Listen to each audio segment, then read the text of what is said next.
Good evening, everyone. This is the Wage and Personnel meeting on May 26, 2020. We are meeting virtually due to COVID-19. I'll be doing a roll call vote or roll call just to see who is here and who's not here, and then we'll conduct tonight's business. As it was stated, this is a recorded meeting for future use and future broadcast through Whitman Hanson Community Access. So, Laura, are you here? Present. John and Greer, are you here? Yes, we're here. Jim, are you here? I am here. And Wes, are you here? I am here. And Kenny Mitchell is not with us, correct? All right, I take it that's the case. So we have on our agenda for tonight, sick leave balance, a new policy for sick leave starting July 1st, if approved through town meeting. John, do you want to take it away? Sure, thank you very much. So this is an article that is going to be on the now July 20th annual town meeting. It's to amend the wage and personnel bylaws. It was something that I guess the selectmen you had talked about during negotiation of your contract, yeah, and Matt Cahill. And Matt Cahill's too. Talking about the wage and personnel bylaws and how they allow for unlimited sick leave. So this proposed amendment would do away with that for all new employees being hired after July 1st. I'll just read it real quickly. So right now there's the section 12E, letter A says unlimited sick leave shall be granted for sickness or injury to the employee. That's the way it reads now. The amendment is, as proposed, will read as follows. Unlimited sick leave shall be granted for sickness or injury to all employees hired before or on June 30th, 2020. All employees with a start date on or after July 1, 2020 shall be granted for sickness or injury the total of 1 1/4, 1.25 days of sick leave for each month worked.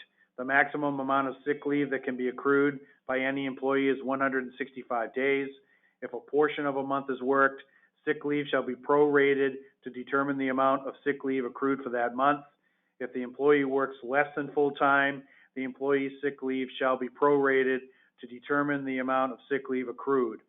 The town accountant shall determine the amount of sick leave due to each employee and transmit the information to the department head as soon as practicable.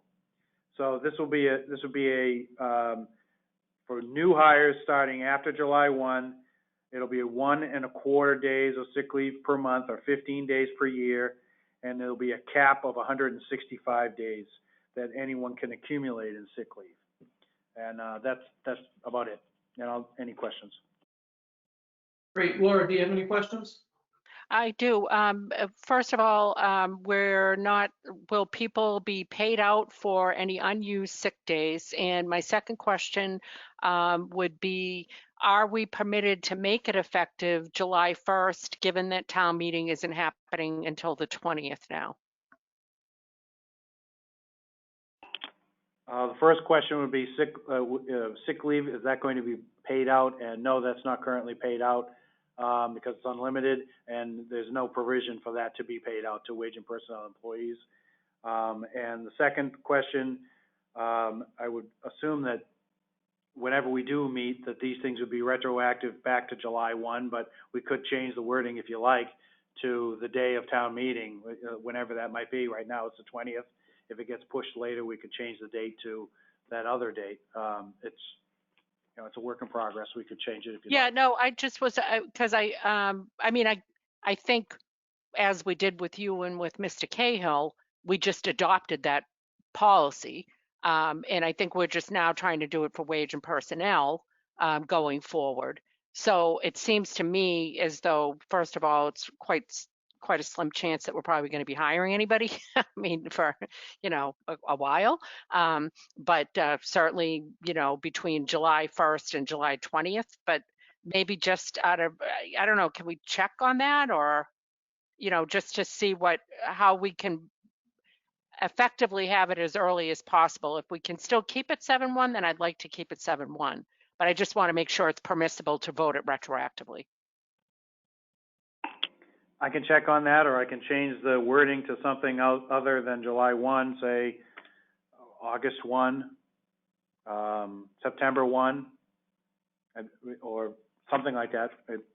We can change the date, or I could go back to town council and see whether July 1 would be permissible. I mean, I'm just one person. I'd like it as early as possible. So if it could be July 1st, then and it's permissible, then I'd like to do it. But I just want to make sure we're not stepping into something. Thank you. Great. Jim, do you have any questions? I do. Thanks, Matt. I think Laura was on the point where, most likely we're not going to be hiring anyone. But if we did, it could be set up in their contract that, this is going to happen, and that we wouldn't have a contract with them, where they would have the unlimited sick time. I mean, if you wanted to do it on the safe side, John, if we're already pushed back to June 20th, July 20th, if we push back another month, we could make it September 1st. But I mean, Laura's right on point that we're not hiring anyone right now. That's it. Great, thank you. Wes, do you have any comments or questions?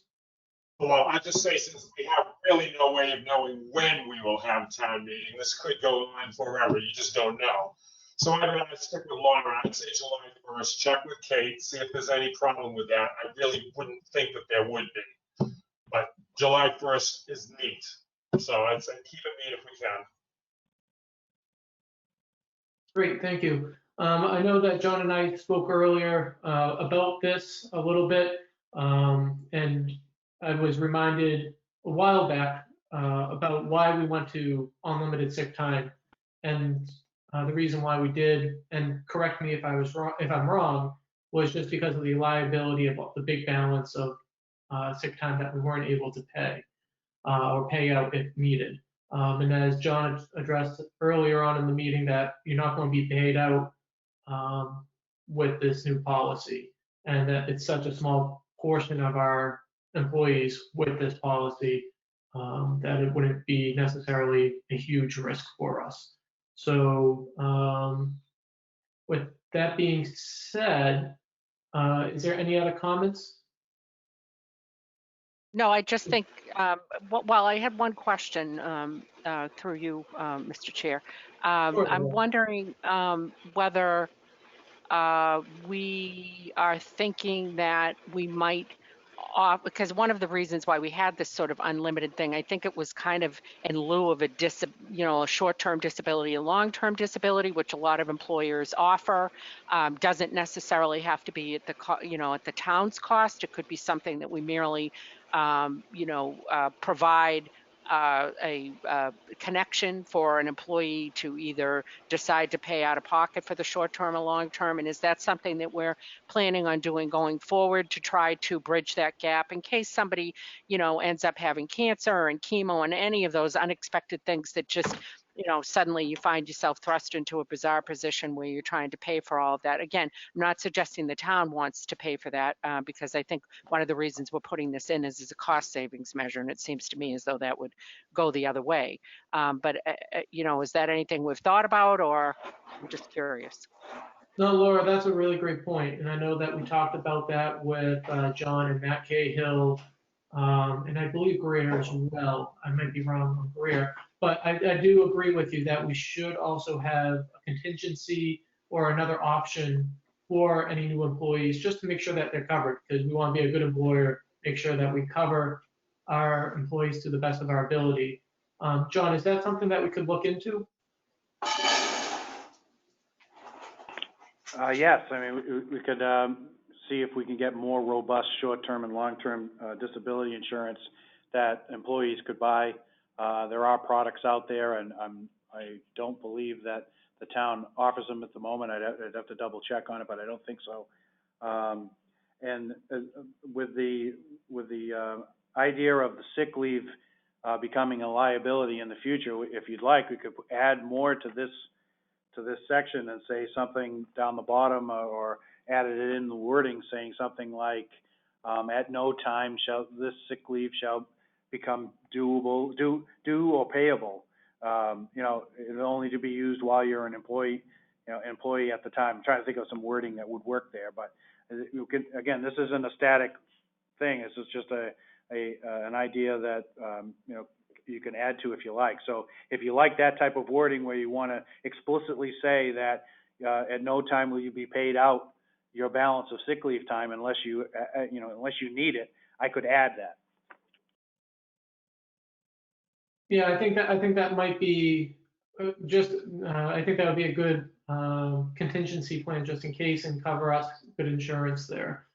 Lastly, one last thing that just popped into my head right now is, I know with the Commonwealth of Massachusetts, as well as other companies out there, they have a sick leave bank where employees can donate a couple hours here and there for an employee who may not have as many hours and become sick or out on long-term injury. I don't know if that's something that this board would recommend, or any thoughts on that? I mean, I would support that. I know it requires some administration. There's some tracking of that, and tracking of what people donate and that type of stuff. So I don't know if maybe we could, I still, regardless of whether we ended up doing that or not, or regardless of whether the short-term or long-term disability is an option, I would still support moving forward with this, because I think that you'd be hard pressed to find any other employer that does unlimited sick time. It's virtually unheard of. So I'd like to try to explore those other two options, but I think we should still move forward with this. And then maybe we could allow John to have some time to investigate how cumbersome it would be to administer a sick bank, and we could take that up under advisement at a different time. Sure thing. Jim, I saw you flash your microphone. Was there anything that you need? Yeah, I just want to make sure, we are talking about contracted employees. In other words, non-union employees that work for the town, correct? Correct, yep. Okay. So with the contracted employees, we can deal with that later. But I think Laura's right again, where let's get this done, and then down the line, we look at some of the other options for the contracted employees. Yep, I agree. I just wanted to make sure we throw it out there so it was on our radar. Wes, do you have anything to add? No, I agree with Jim and Laura. All right, I'll entertain a motion to adopt the said policy from John Stambrook. So moved.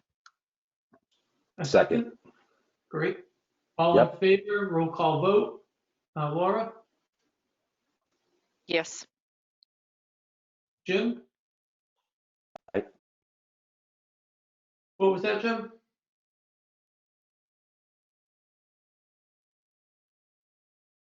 Jim, are you there? Yep, I'm here. I second it. All right. Well, are you in favor? Yes, said aye. Yep. All right, thank you. And Wes? Yes. Excellent. And Matt Dyer, yes as well. So the motion passes to adopt the sick leave policy. John, was there anything else for tonight for wage and personnel?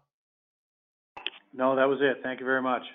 Thank I you move very to much. adjourn. I'll entertain a motion to adjourn. I move to adjourn. Second? All right, it was moved and seconded. All in favor, roll call vote. Laura? Aye. Jim? Aye. Wes? Aye. Matt? Aye. All right, well, this will conclude tonight's Wage and Personnel meeting. It is now 5:57 PM on Tuesday, May 26th. Thank you. Well done.